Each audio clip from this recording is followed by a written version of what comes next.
Então, vou trazer aí alguns motivos a mais que reforçam aí por que é tão necessário intervir na saúde baseado em evidências. A gente tem aí vários tratamentos que são inefetivos e que a mídia, né, o marketing reforça na cabeça da população que isso poderia trazer muitos benefícios, mas sem comprovação científica. São medicamentos que muitas vezes não têm um controle de vigilância grande das agências de vigilância, como a Anvisa, e às vezes entra como se fosse cosméticos, as vitaminas. Tem aí várias linhas de produtos que têm efeito no organismo humano, mas que não são adequadamente fiscalizados, e com isso a população está aí exposta a riscos que a gente não conhece a dimensão deles, né? E isso tem provocado talvez doenças que têm surgido e a gente ainda não conhece o tamanho desse efeito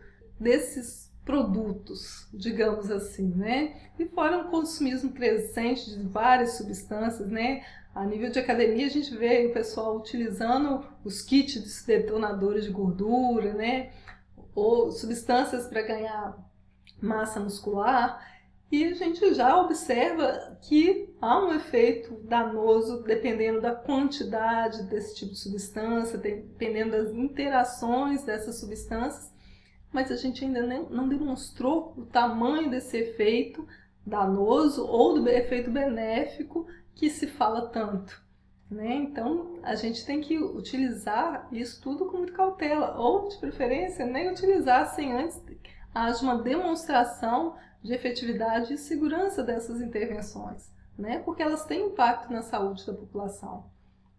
Bem, em um estudo com vários médicos, foi demonstrado que o uso excessivo de cuidados em saúde podem ser inapropriados, né? Eles mesmos relataram que 20% dos cuidados médicos gerais não eram necessários, considerando aí que 1/4 dos testes diagnósticos, 1/5 das prescrições e 1/10 dos procedimentos poderiam não ter que acontecer, né? Que muitas vezes há uma prescrição desse tipo de intervenção, talvez considerando aí uma medicina defensiva, né?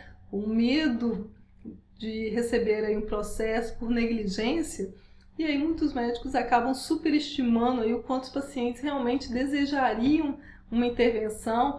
Eles acreditam talvez que os pacientes procuram uma assistência à saúde e que se ele sair de uma consulta sem algum papel que fale que ele precisa de fazer um exame ou fazer uso de algum medicamento ou procedimento, que ele tende até a piorar, né, ou que ele está sendo negligente, e com isso o paciente acaba acreditando erroneamente que ele realmente precisa daquele cuidado.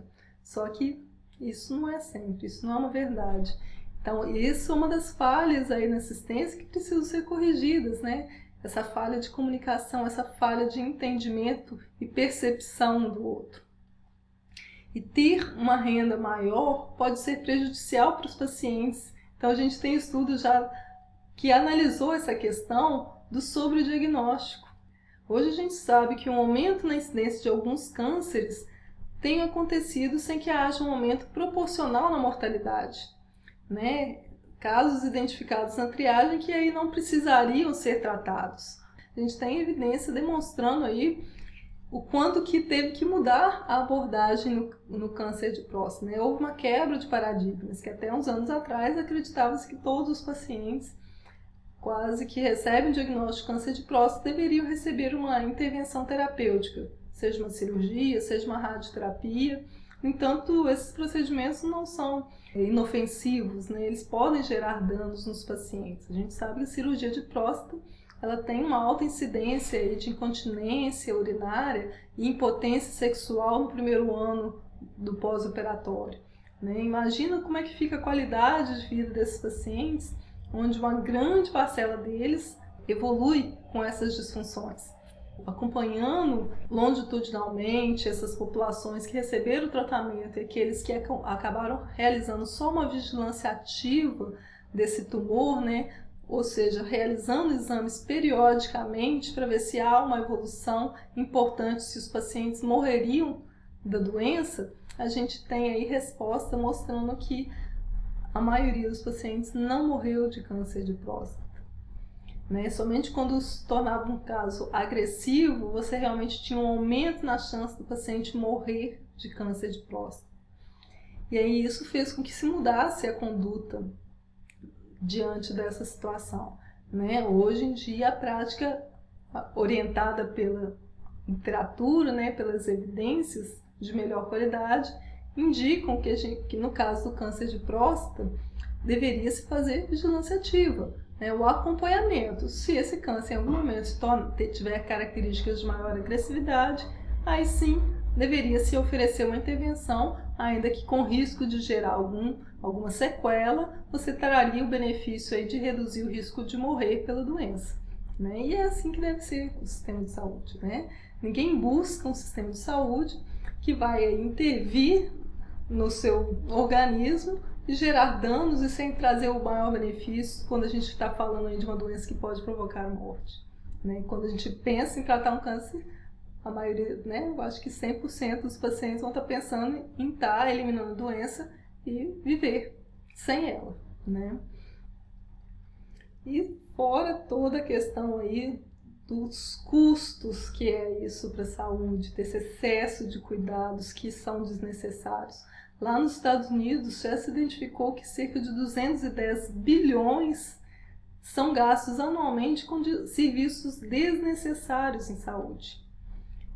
Será que aqui no Brasil é diferente? Então o impacto disso, tanto nas questões clínicas quanto na questão econômica, é enorme. Né? De estar fazendo intervenções em saúde sem um adequado respaldo em evidências científicas.